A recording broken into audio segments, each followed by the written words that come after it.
Is getting in shape, is losing fat, is performing at the highest level all about following a training program and following a nutrition plan? The reality is absolutely not. And it's not even, in my opinion, the most important. Can you see who's a Disney fan here? Walt Disney World today. Disney. Oh, I need to get my sides right here. Disney tea towel in the background. There you go. You know I'm a Disney fan. But ultimately, I just got off a call with a new client, Peter. He may be watching this back, who knows? And he stumbled across my content. One of the things we really kind of, connected on was the mindset of health and fitness, of getting in shape, of performing at the highest level. And there's an incredible book by a man called Jocko Willink and Leif Babin, or two men by the name of Jocko Willink and Leif Babin, called Extreme Ownership. And they talk about owning everything in your life. And that, to me, really spoke to me in terms of the book. And I see so many people struggling with this or facing their own sort of issues and challenges when it comes to losing fat, when it comes to getting in shape, because they do not address this thing. And that is their responsibility for change. Ultimately, it comes down to the mindset, in my opinion. If you're strong-minded, if you can create a positive environment, if you can look for the positives, look for ways to improve, you can stick to a plan over a period of time. There's going to be ups, there's going to be downs. There's going to be weeks you hit a wall. There's going to be weeks you never progress. There's loads of different things can happen. And ultimately, you have to own all of them. I see so many people getting stuck when it comes to losing fat, when it comes to getting in shape, when it comes to feeling better, becoming a best version of themselves, becoming a better dad, a better husband, a better father. And it really is that the lack ownership in specific areas. It is down to a slow metabolism. It is down to a family trait. It is down to X, Y, and Z.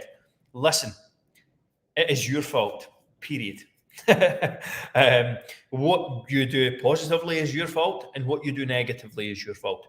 And if you embrace that sort of ownership, yes, it is.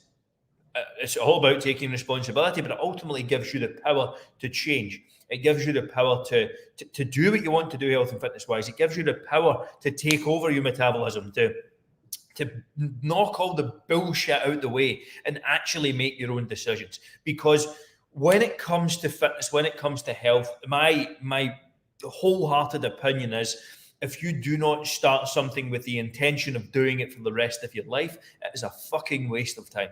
It is completely unproductive.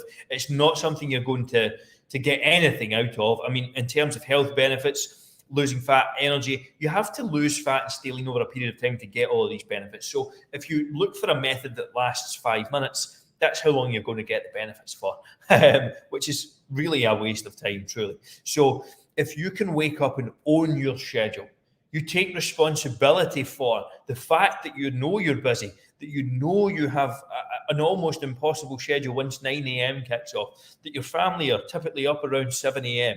Like, there's things that happen every day. You have an understanding of what to expect. Again, one of our head coach and a past client of mine, mentored him over the last couple of years, Jordan Kane.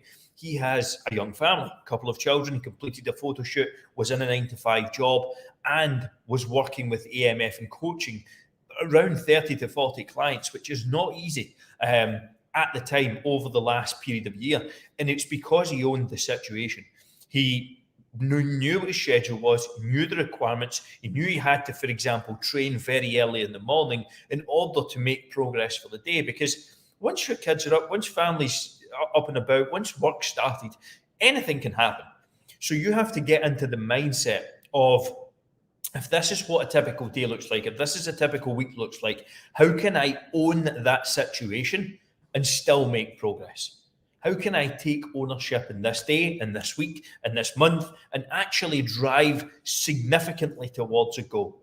Because ultimately, that's what's going to separate those who do from those who don't. It's those who say, oh, I was busy today, this happened, that happened. Well, obviously, you can't predict things like that happening. But if there's a consistent pattern here, then you have to restructure your day. You have to take ownership of that. And I can't, I won't, I will never be, if you're telling yourself those sorts of stories or talking to yourself in that manner, well, good luck to you. Because your chances of success long term are slim to none, in my opinion. But my 2 cents on what is, in my opinion, ultimately the most important part of fitness, and that is the overall mindset. So many people get thrown off by a bad day, a bad week. Build some fucking resiliency. Like if you had a bad day at work, if you had a bad week at work, if you had a bad week at, a month at work, if you had a bad day or a bad week in your relationship, would you instantly get a divorce or would you instantly leave your job? Unlikely. You would assess rationally. That's why do the same in fitness. Why have a bad weekend, just throw the toys out the pram? I see that so many times. But if you would like a completely free copy of my Christmas survival guide on a final note, comment the word Christmas below and I'll drop you a completely free copy across. It's going to give you the framework, the strategy on what to eat, how to train, how to stay active over Christmas without sacrificing your time off or giving up the food you love. And no, I am not dressed as Rudolph the Red-Nosed Reindeer. I do just have a spot in the end of my nose. Hopefully you enjoyed this. See you on the